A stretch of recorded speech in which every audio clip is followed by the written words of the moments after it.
একা আছি তো কি হয়েছে, সবই তো আছে আমারই কাছে, এই তুমি আছো হৃদয়ে আছো। আমি আর সালমান হচ্ছে লাস্ট জুটি বাংলাদেশে। আপনাকে দেখলে মনে হয় সালমান শাহরে দেখতেছি, কিন্তু সাকিব দেখলে মনে হয় ইয়েস সালমানের পরের উত্তরসূরি। বেহায়া, প্রথম কথা হচ্ছে হায়া নাই যার। হ্যাঁ, তুই ফেসবুকের মধ্যে আইসা কস আমার জামাই আমার ছেড়ে চলে গেছে, আমার বাচ্চা থুইয়া, আবার আরেকজন কয় ওইটা এর বাচ্চা, আর 3 নম্বর কয় এই বাচ্চা, 10 নম্বর কয় ওই বাচ্চা, 11 নম্বর কয় ওই বাচ্চা। যারে নিয়ে কইতাছে ওর কোনো মাথা ব্যথাই নাই, ও ধুমায়া ফিল্ম করে যাচ্ছে।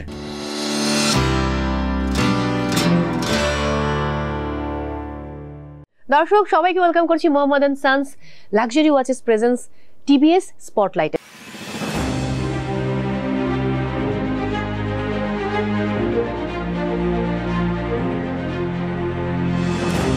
সঙ্গে রয়েছি মো, এবং আমার সঙ্গে যিনি আজকে আছেন দর্শক, যদি সেই কিয়ামত থেকে কিয়ামত সিনেমা দিয়ে শুরু করি, সেই সিনেমায় প্রথম প্লেব্যাকের মাধ্যমেই কিন্তু সবার সামনে তিনি এসেছিলেন। তবে এমন একটি পরিবারে তার বেড়ে ওঠা, কারণ মা এবং বাবা দুজন আদ্যপান্ত শিল্পের মানুষ, এবং শ্রদ্ধেয় খান আতাউর রহমান এবং সেই সাথে শ্রদ্ধেয় নীলুফার ইয়াসমিন, এই দুই মানুষের অর্থাৎ এই দম্পতির সন্তান তিনি।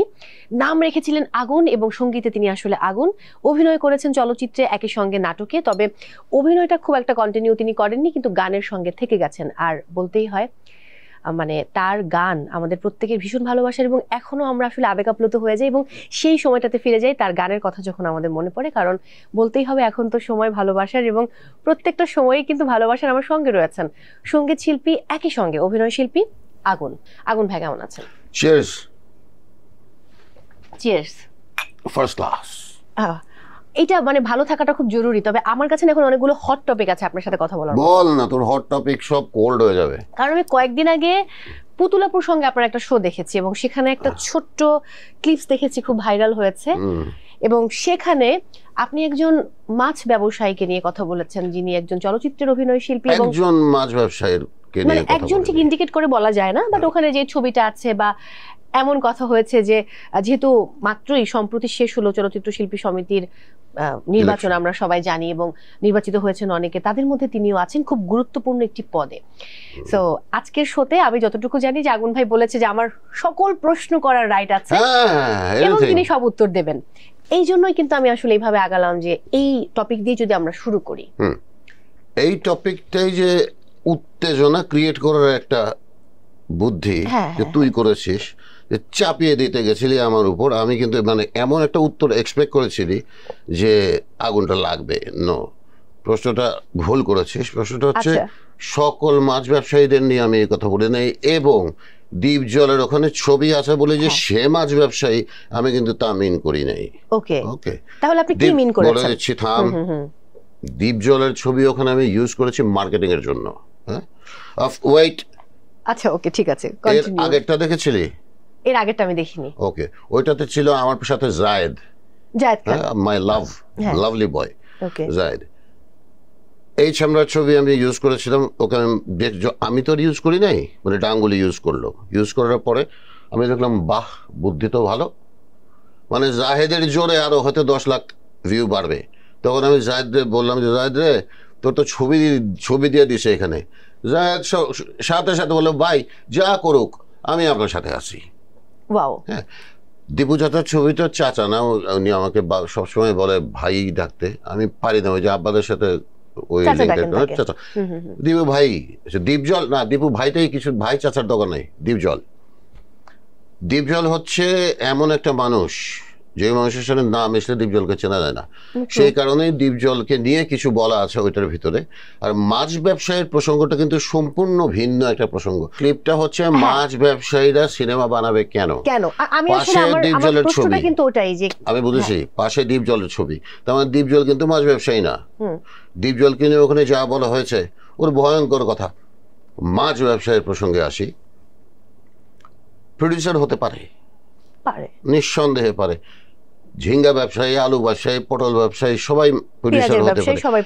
বাট আপনারা এই যে আমাকে দিয়ে কিংবা যাদের এদের ওদেরকে দিয়ে কত ছবির মহরত যে করাইলেন, এবং অন্তত আমার ১,৫০০ ২,০০০ গান আছে যেগুলো গান রেকর্ডিং হয়ে গেছে, কিন্তু আমাদের রিলিজ খুব হয়নি। হ্যাঁ সেগুলো কি রিলিজ হয়েছে আর সবগুলো? দূরও রিলিজ বেটা।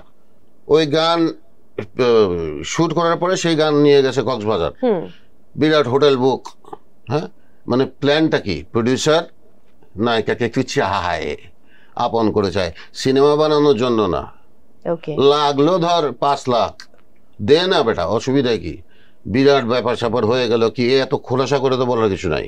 হ্যাঁ, সো আমি বলেছিলাম মাছ ব্যবসায়ী কিংবা যে কোনো ব্যবসায়ী হোক, যে কাব্য রুচির বাইরে, হ্যাঁ, তার টার্গেটটাই তো অন্য, তার টার্গেট তো সিনেমা বানানো না।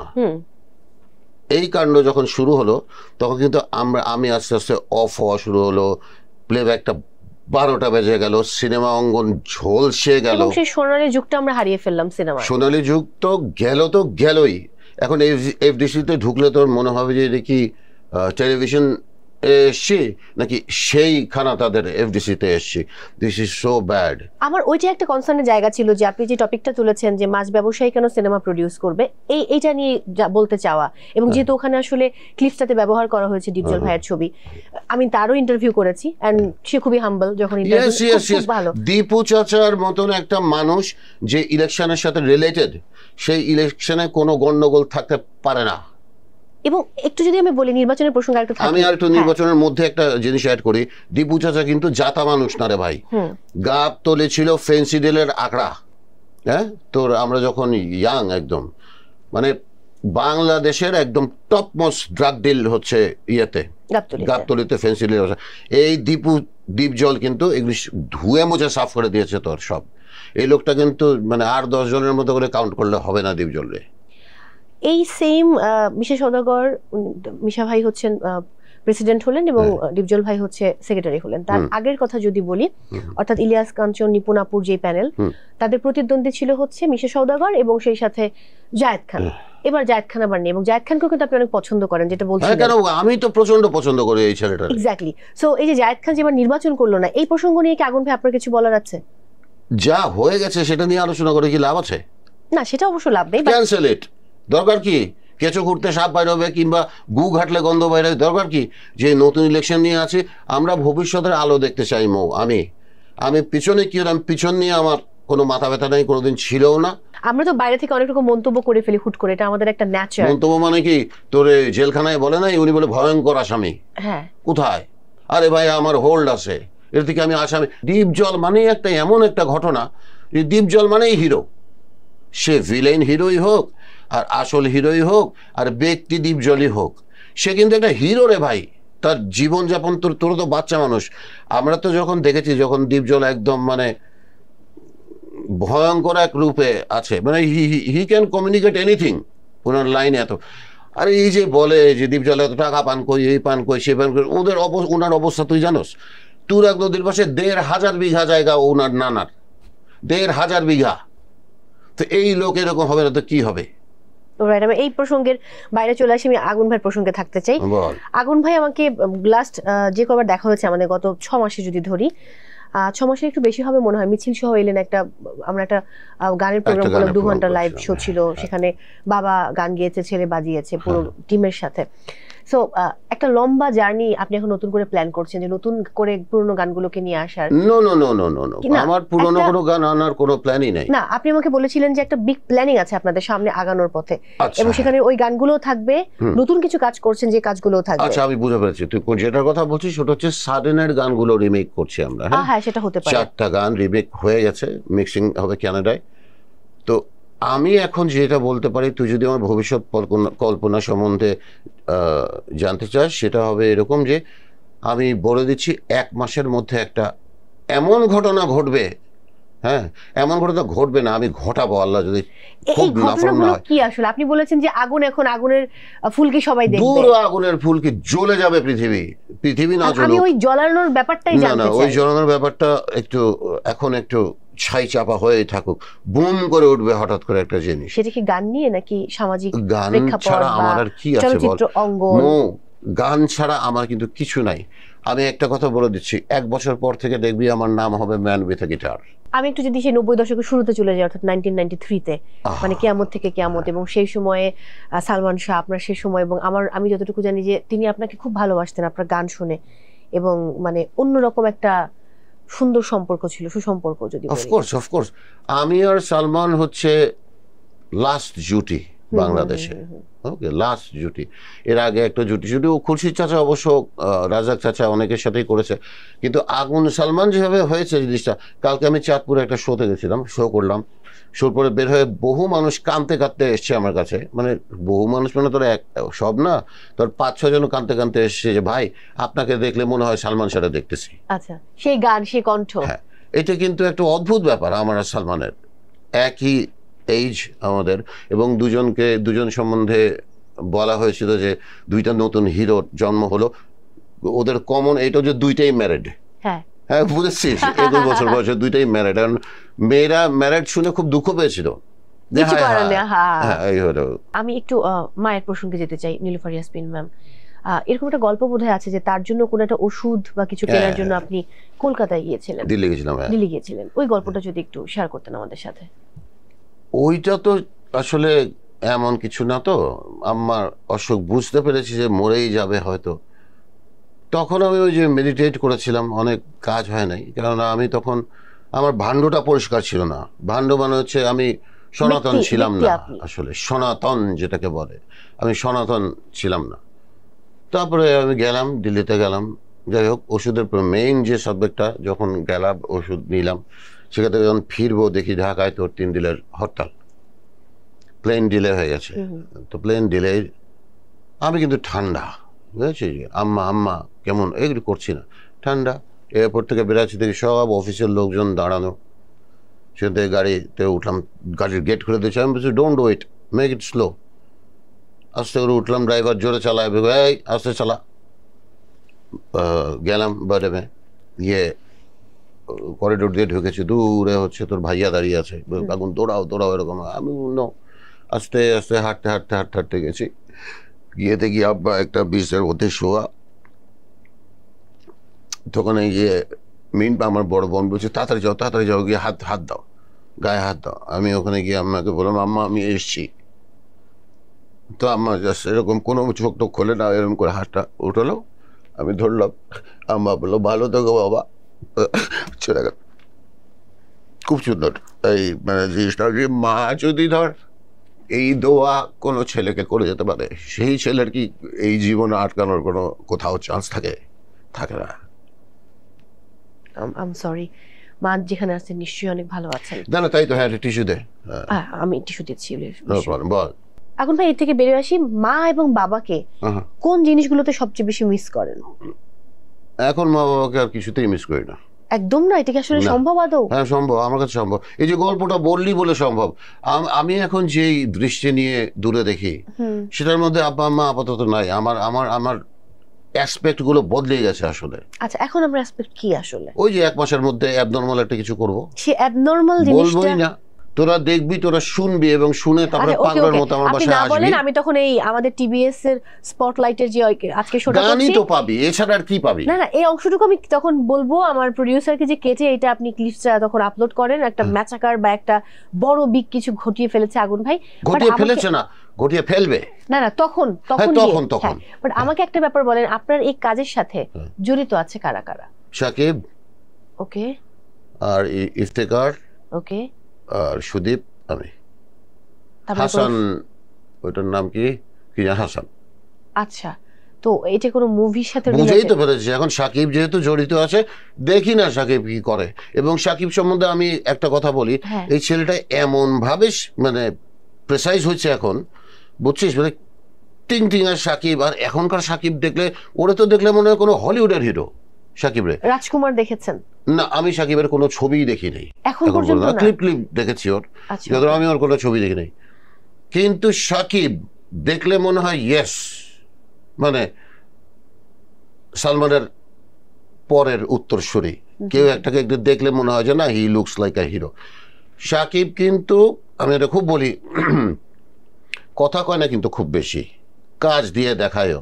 সাকিবের সাথে আমার 1 বছর আগে একটা নিয়ে কথা হয়েছিল, সাকিব এই এই এই ঘটনা এই, ও বলছে আগুন ভাই আপনি যখন এটা বললেন, আর আপনি যে খানাতা স্যারের ছেলে এবং সালমান ভাইয়ের জুটি, আমি আপনাকে যে কোনো জায়গায় ইউটিলাইজ করতে চাই না, আমি এমনভাবেই আপনাকে ইউটিলাইজ করতে চাই যে দুনিয়া জানি কেঁপে ওঠে। আমরা সেটার অপেক্ষায়। এখন ভাই হাতে বেশি সময় নেই, যদি একটু যাই যে সেই সময়কার কথায়, আপনি তো অভিনয় করেছেন এবং এখনো অনেক রাত সেই সিনেমার কথা মনে পড়ে, আর অনেক নাটকের কথা মনে পড়বে, ৭১-এর মাজননী, এগুলি ভালো। হ্যাঁ, তো তাহলে এটা কন্টিনিউ কেন করলেন না? মানে আমি অভিনয়টা করেছিলাম, নাটকে অভিনয় বিশেষ করে করেছিলাম পেটের দায়ে। ওকে, অভিনয়টা আমার খুব একটা টানে না, আর যেই অভিনয় আমি চাই ওই নাটক হয় না। নিজে কখনো নাটক লেখার ট্রাই করেছেন? না না না, এইসব আমি এগুলির মতো না। নাটক যেরকম আমি যেরকম অপূর্ব, নিশো টিশো এগুলি কয়টা যেগুলো আছে, এটা বিরাট ফ্যান, কিন্তু এদের এইগুলির দিয়ে হবে নাটক, আমাকে দিয়ে ওই ওই জিনিস হবে না। আমার দিয়ে ধর ওই যে এই অপূর্বরা যখন ওই ভিলেন করে, এইগুলি আমার খুব ভালো লাগে, ভিলেন নেগেটিভ ক্যারেক্টার করতে ইচ্ছা করে। আপনাকে যদি এখন কোনো অফার দেওয়া হয় কোনো চলচ্চিত্রের জন্য, আমি আগে বোমটা ফাটাই 1 মাসে। আচ্ছা, তারপর এটা নিয়ে আমরা কথা বলবো। তারপরে আমার জীবনটা বদলে যাবে, আমি বলে দিচ্ছি। ওকে, আমরা এই বদলানোতে বিশ্বাস করি এবং এর অপেক্ষায় থাকতে চাই যে আসলে কিভাবে বোমটা ফাটবে ইনশাআল্লাহ। আচ্ছা আগুন ভাই, আপনি এই পর্যন্ত প্রেম করেছেন কয়টা? অসংখ্য। 95-এ তোর ইত্তেফাকে আমার একটা শো ছিল, শোতে যাওয়ার সময় সে লিখেছে ওখানে 90 দশকের বেস্ট প্লে বয় আগুন। শুনে নে, লিখতে গেছিল প্লেব্যাক সিঙ্গার, এক্স্যাক্টলি প্লেব্যাক সিঙ্গারের জায়গায় লিখে দিয়েছে প্লে বয়। চিন্তা কর, আর ওইগুলির থেকে আমার নামে এইসব বেরিয়েছে যে আমি বলে 14 জায়গায় ঘুরে বেড়াই, কি করি না করি। আপনি নিজেকে নিয়ে কি বলবেন? আপনি কি আসলেই তাই যে আপনি? না না, আমি দুধে দেওয়া তুলসী পাতা না, বারবার বলছি সবকিছু সব ঠিক আছে, তুই কার সাথে শয়তানি করলি, তোর গার্লফ্রেন্ড কয়টা, অমুক কয়টা, টমুক কয়টা, সব ঠিক আছে, কিন্তু একটা লিমিট আছে। আপনি চিট করেছেন কখনো তান্নাপুর সাথে? কি তান্নাপুর সাথে কখনো চিট করেছেন? চিট, হ্যাঁ করেছি। জেনেছে সে? হ্যাঁ, জেনেছে, মাফ করে দিয়েছে। ভালো তো বাসে রে ভাই। তান্নাপু চিট করলে আপনি মাফ করতেন? তান্নাপু তো চিট করতো না। এক্স্যাক্টলি, মেয়েরা এটা করে না, ছেলেরা খুব না না, মেয়েরা করে না বললে তাহলে আমি এত ঘোরাঘুরি করলাম কেমনে? মেয়েরা করে না। এই যে আপনি এইখানে আপনার নিজেকে কি আপনি ক্ষমা করতে পারবেন যে আপনি চিট করলেন? ক্ষমা প্রশ্ন কেন? এটা যা করছি গুল্লি মার, যা করছি, অসুবিধা কি? বউকে, আমি আমার বউকে ভালোবাসি, আমার 2টা বাচ্চা আছে, আমার বউ আমাকে ভালোবাসে, শেষ। পিসেরটা নিয়ে তুমি তো অমুক দিন অমুক করছিলা, কেন দরকার কি? আর না করলেই হলো। এটাই তো আমি খুব বলি। আমি থাম, কথা বলিস না। আমিনুজ্জামান চৌধুরীরা যখন চিত্রালিতে ছিলেন কিংবা পূর্বাণীতে ছিলেন, কই আমরা তো এই নোংরামি দেখি নাই। এখন আরেকবার এটা আমি কোড করি কথাটা, মগবাজার চৌরাস্তায় দাঁড়াইয়া চায়ের সতীনের ঘর, 4 জন উত্তর দক্ষিণ পূর্ব পশ্চিমে তাকাইয়া বলে ও খারাপ, ও খারাপ, ও খারাপ, ও খারাপ। হ্যাঁ রে বেটা, ও খারাপ। তুই মগবাজার চৌরাস্তায় কেন এটা করবি? তুই এটা তো চিত্রালি যখন ছিল, পূর্বাণী যখন ছিল, ওর বাইরে এই জিনিস ছিলই না।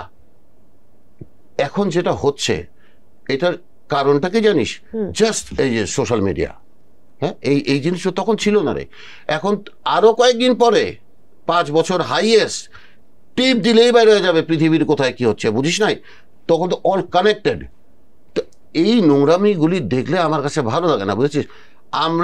আমি কিন্তু নোংরামি করি নাই, ফ্লাট করছি, কিন্তু নোংরামি কিন্তু করি নাই। এরা যা করতে সেগুলি তো আইয়ামে জাহেলিয়াত, সোজা কথা। সালামের টাইমে যেটা ছিল আইয়ামে জাহেলিয়াত। আর মানে বেহায়া, প্রথম কথা হচ্ছে হায়া নাই যার। হ্যাঁ, তুই ফেসবুকের মধ্যে আইসা কস আমার জামাই আমার ছেড়ে চলে গেছে, আমার বাচ্চা থুইয়া, আবার আরেকজন কয় ওইডাইয়ের বাচ্চা, 3 নম্বর কয় এই বাচ্চা, 10 নম্বর কয় ওই বাচ্চা, 11 নম্বর কয় ওই বাচ্চা। যারে নিয়ে কইতাছে ওর কোনো মাথা ব্যথাই নাই, ও ধুমায়া ফিল্ম করে যাচ্ছে।